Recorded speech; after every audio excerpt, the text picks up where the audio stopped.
Welcome to today's RUC People. I'm joined by Olivia Williams, who's been coming to our church, I think, for quite a while now. And yeah, it's in the region of like year and a half. Year and a half? Years, yeah.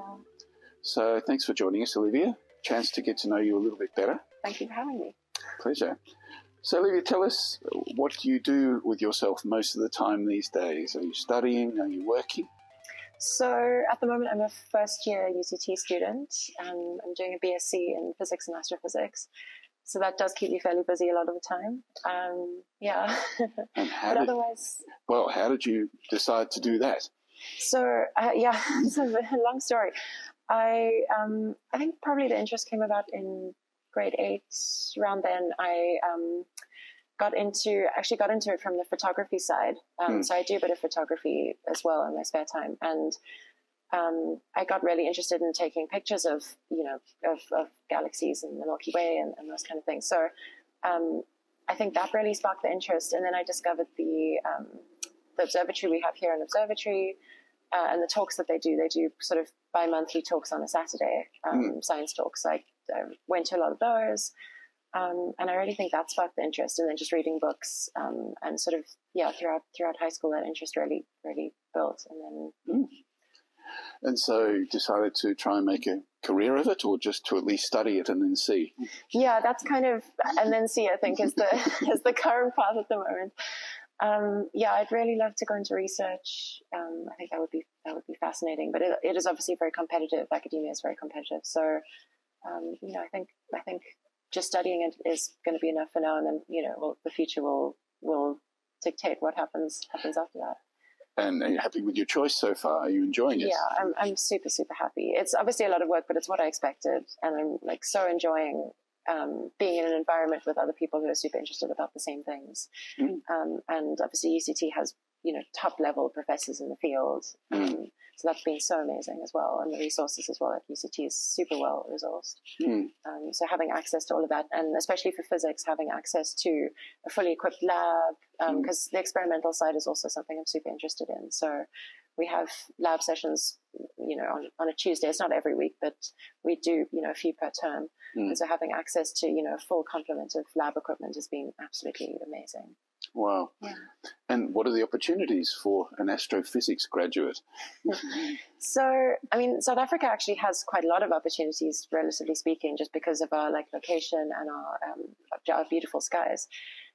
Because we're in the southern hemisphere, we get access to a lot of the sky that isn't captured by a lot of the northern hemisphere telescopes. And because of a lot of them are in the northern hemisphere, we have a unique position here. So a lot of the center of the Milky Way band is mostly visible in the southern hemisphere, which makes research on the black hole at the center of our galaxy, I think it's called Sagittarius A. So research there is obviously more accessible here. And then the galaxies that orbit the Milky Way, the small and large Magellanic Clouds, those are also pretty much only visible from the southern hemisphere. So, access to those really amazing objects is, a huge part of why astronomy is so great in the southern hemisphere. But that aside, the amount of sort of infrastructure that's being built in South Africa is also phenomenal. Like we have, you'll know from spending time in Australia, they have, I think it's 40% of the SKA in Australia they're busy building there. And in South Africa we have 60%. So we have, a large portion of what will be the world's largest radio telescope array when it's finished. And we've done I don't know if you've heard of the Meerkat telescope. I haven't.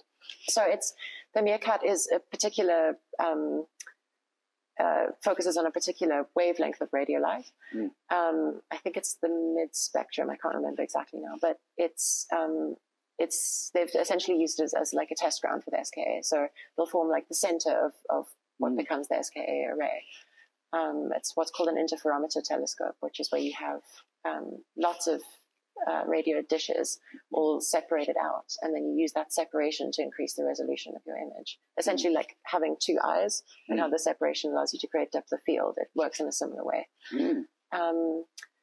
So at the moment we have the Meerkat telescope, which is also a phenomenal array. I mean, it's produced some amazing research, way more than we thought was possible. And it's used internationally. I mean, the international researchers who apply for time on it. So it's only going to get better once we, extend it to the full SKA array. And what's also super exciting is we've been, trying to work on building those dishes locally. So before, with I think it's the Hartebeestuk radio telescope, that one was, I think the infrastructure for that was imported from Germany or something. But for the SKA, because it's so big, we've had to focus on using like local engineers for that, which has been a very new experience for South Africa. So there's a huge amount of job creation that's happening there, and a lot of research opportunities that have been opened up. So it's a very, very cool thing. Wow. Yeah. Fascinating. And Olivia, just take us back a bit. Yeah. Where were you born? Where did you grow up? Tell us a bit about your family. So I'm Cape Town born and raised. I was born in Kingsbury Hospital. Okay. But I've lived in Claremont for a lot of my childhood. And then I moved to Rondebosch in 2010 now, I think. I've been here for almost 10 years. Actually just up the road from RUC. So okay. And tell us a bit about your family. Yeah, so my family is, it's a bit complicated now. My parents are divorced. They've divorced in 2015. But yeah, my dad, he works in IT. And, that's obviously, that side of things has been super helpful with me coming into doing science now. My mom is a doctor. She works at Red Cross. She's a pediatric neurologist. And, that also really sparked my interest in science because she does a lot of work. She's a professor at UCT, so she works jointly with UCT and Red Cross. And I think having that, science background influence has been super helpful in, finding my direction and having the confidence to go into something like the BSc. And you have siblings? I do. I have one sister, biological sister, and then I have a few step-siblings. So my mum is remarried. I have a stepdad and then 4 of his children. So I have 4 step-siblings as well. And then obviously cousins. And so it gets complicated. But yeah, that's essentially the family. And then, I have aunts and uncles as well. So, right. And my 2 grandmothers are still alive. My grandfathers have died. But we're quite a close family. So they all live here. Right. Except for my one aunt who now lives in Windhoek. But for a long time, they were all here. And do you stay with family now? Or? Yeah, so I'm in first year. I'm staying at home with my mum mostly. Right. At some point it would be nice to maybe move out to a digs, but we'll see how that goes. But yeah, at the moment I'm living at home because it's also very close to UCT. Great. And school? Where did you go? So for primary school, I went to Waldorf school. I went to Michael Oak Waldorf School. I don't know if you know it, in Kenilworth. So that was, I think that was also a huge influence on how I sort of perceived the world and, what things I was interested in, because it's obviously very focused on a creative side to learning. So they try to teach, in primary school at least, they try to bring story into everything they teach, story and creativity. So you would, whereas at a normal school you might be given a textbook and you would study from that textbook for a test, for example. At a Waldorf school, they make their own textbooks. So the teacher will say on a Monday, read you a story that has something that's somehow related to the topic. And then as you go through the week, you'll kind of unpack that. And, on the beginning of the day starts off with what they call main lesson. And in that period, the teacher kind of goes through the content and then you write up essentially your own textbook for that material and you decorate it. And so I think the idea is that you internalize information by engaging with it in a creative sense and really unpacking it from a source, which, I think that was hugely helpful in having just a different angle to learning, having it not be this is the text and I have to learn it rote for a test. It's, this is the information and there's so many different perspectives on it, and, like really building that joy for understanding information. And then obviously we did a lot of creative stuff as well. So handwork was one of the lessons that we did. Like you would do history at a normal school, we had, a knitting lesson every week. And we would do different projects every year. So in grade 1, we did knitting. Grade 2, we did, I think it was also knitting. It kind of carried on from it. Grade 3, we did crochet. At grade 4, I think we did embroidery and cross stitch. So, every year you kind of learn. The idea behind it, I think, pedagogically, is that it, like, each year, what you're doing with your hands, how your creative output is meant to help form your brain in the way that year is meant to challenge. So, in grade 4, the idea is that you are starting to become more kind of detail orientated, and because, you're gathering more information from school, it's, not so much stories and stuff as it was in the younger years. The detail oriented nature of embroidery, for example, kind of really helps to focus your mind. And then knitting was more of a creative thing, because we would design our own patterns and make animals, little animal toys. So I think the idea behind that was a really special thing, and I have a lot of good memories. I still have all the things that we made. Oh, wonderful. Are you still knitting and embroidering? Yes, when I have time. With the university, it's obviously very hard to get time, but in the holidays, so I sew a lot of my own clothes as well. So, in the holidays when I have time, I really like to engage with that kind of creative side. It's helped me make a lot of friends at UCT as well through that, because there are a lot of people who also do crocheting. Oh, wonderful. So, yeah. And high school? So for high school, I went to Westerford High School, also down the road here on Main Road. And I really enjoyed that experience as well. It was a fantastic school for me. In the same way, I think that Waldorf allowed, like, your sort of creative side to flourish. I think Westerford also, definitely encouraged that, but also encouraged your kind of your individualistic sort of intellect, I guess, like your ability to really think for yourself and lead, and all of those things I found were really, really encouraged at Westerford, which I think was really, really helpful for me.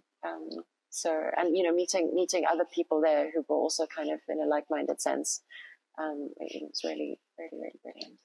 And took you into some extracurricular things. I know you play the violin. Did that start at Westerford? Actually, no. I started violin in primary school in about grade 2. Wow. So I've been doing it for a long time. Not the best at it for that many years, but it's been a kind of constant of my life, really. Do you play anywhere now? So not really, besides at church sometimes. Right. I try to practice every now and again. I don't know if you remember from the carnival, I really enjoy playing the sort of like folk tunes, Scottish folk tunes, because my mum's side of the family is from Scotland. All right.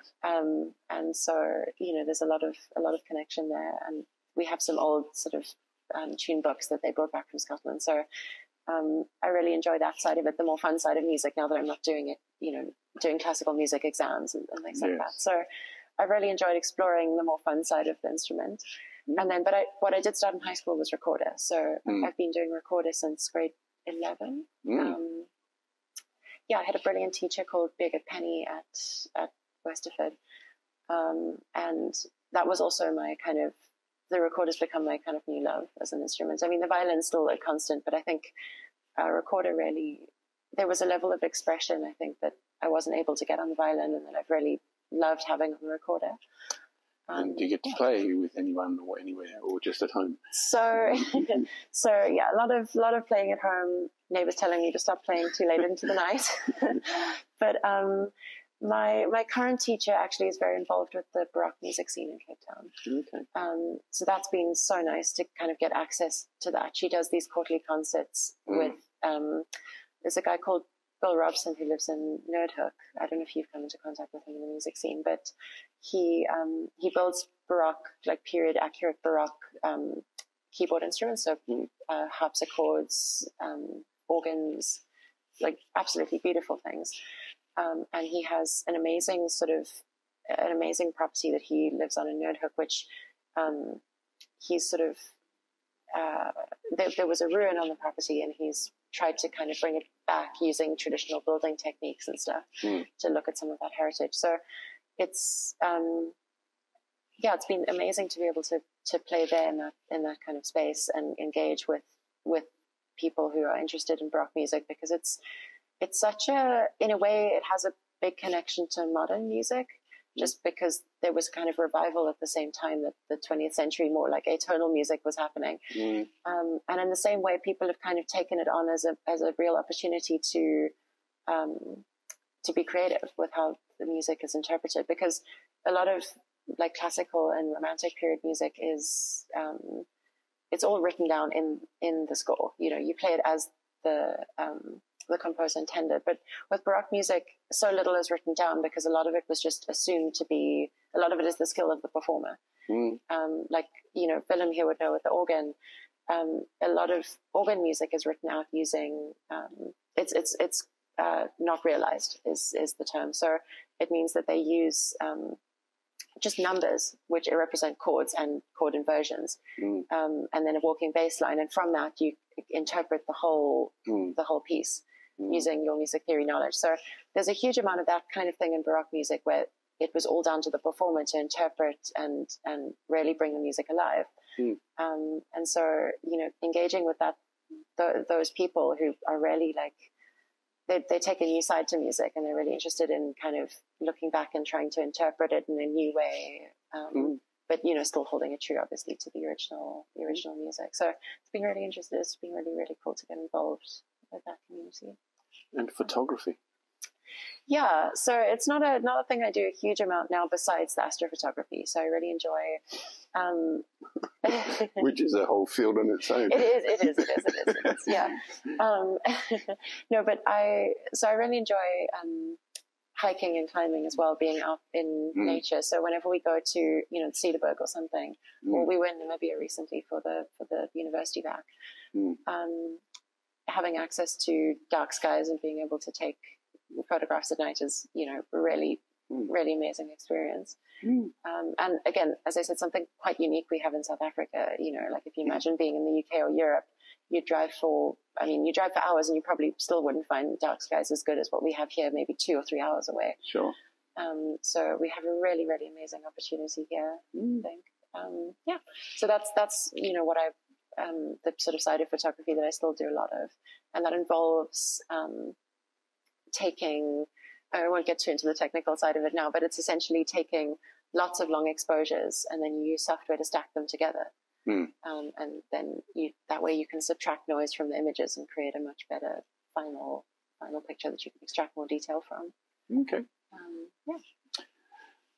And Olivia, did you grow up in sort of a Christian family? Was church part of your life as a child? And how did you eventually find your way here to RUC? Yeah. So actually, no. I grew up in an atheist family, pretty much.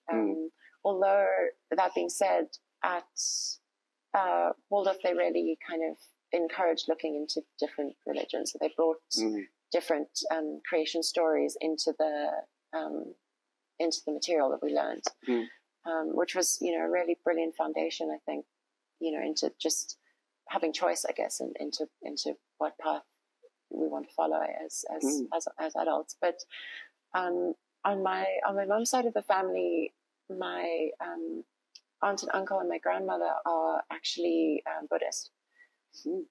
So my kind of nuclear family is mostly atheist, but on that side they're very into Buddhism, and they are very active in the Buddhist center here in Cape Town. And my aunt was very, when me and my sister and our cousins were younger, she was very keen to kind of give us the full spectrum of what religion could hold. So she took us to church services here, actually at the Anglican church down the road on Main Road.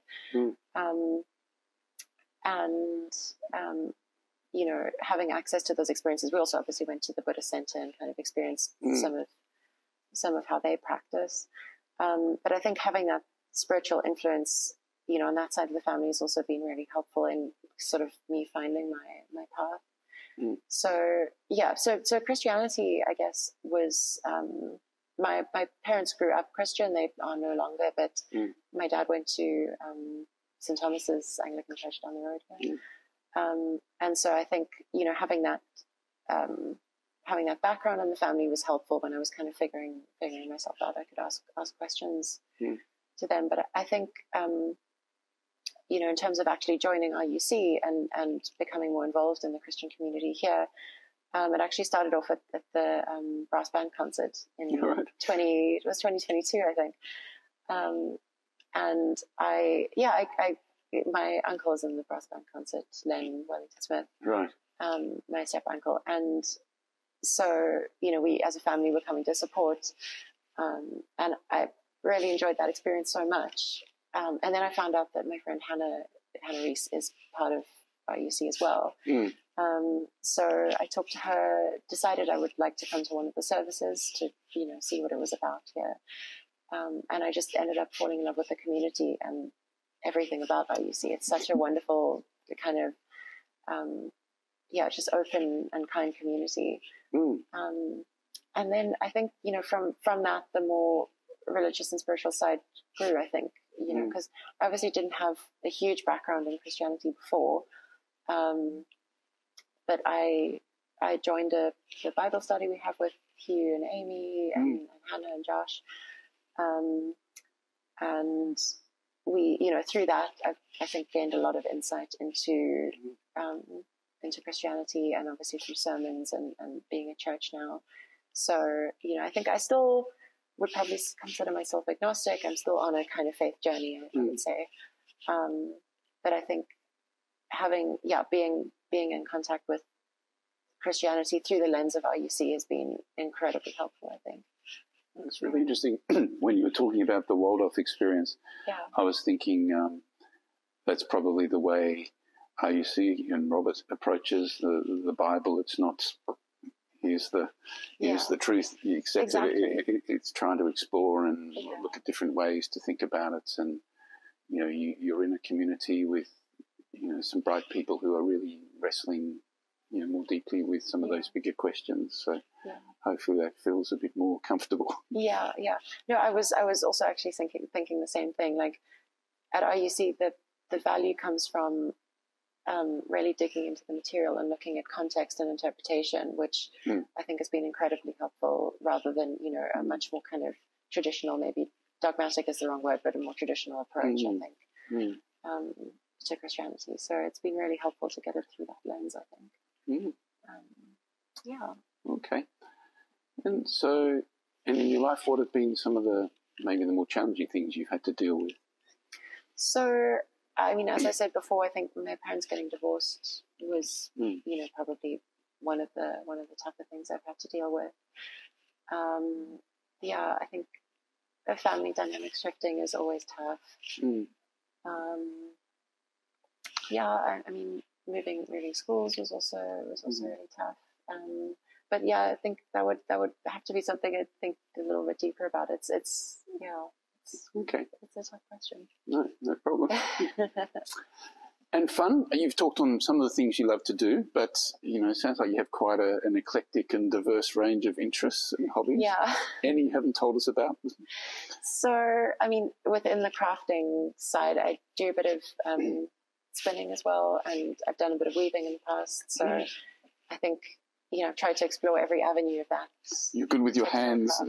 Yeah, I really enjoy kind of having a more, like, obviously, physics and academics is obviously very, removed from that. So it's really nice to have a more grounding hobby that I can engage with physically. Sure. Yeah. Sure. Yeah. Okay. And what's on the horizon? Any sort of particular things you're planning, looking forward to, hoping to do? So many things. I think I'd love to, obviously through UCT, I'd really love to get more involved with research and probably do a research internship in the holidays. That would be something I'd be looking forward to. But I think and then also, as I said, I really enjoy hiking and climbing, so I've been involved with the UCT Mountain Club. And I think doing more things with that mountain club, and then also this mountain club of South Africa in general, getting involved with hut building. So I mean, that's something I've also discovered when you become an adult, you get a lot more freedom of, what you choose to do on the weekends and how you choose to spend your time. So I really enjoyed like exploring that freedom and, finding out what's available. So yeah, I think just, getting more involved with all kind of aspects of that, of the outdoor community here, possibly involving with my,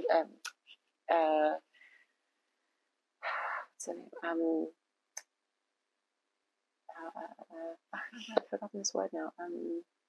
Anyway, getting involved with mountain rescue, at least I think would be really cool, in the next few years once I maybe have a bit more time. And then I think, for a longer scope, as I was saying before, with academics, going to postgrad and doing my own research is something I'm really looking forward to as well. So I think those are all kind of plans that I'm thinking about. Yeah. And you see your future in South Africa? Yes, I do. Very much. Just the amount of research potential we have here for astronomy is huge. I mean, I think I would love to, engage with the international science community more. So, I mean, it might be interesting to do a postgraduate degree overseas, maybe a master's, if that kind of opportunity becomes available. But I think, long term, I'd really like to be involved in the research that we're doing here. Okay, great. Thanks, Olivia. Been good to get to know you a little bit better, and good to have you part of the community here. And so thank you so much. Thank you. Thank you for having me.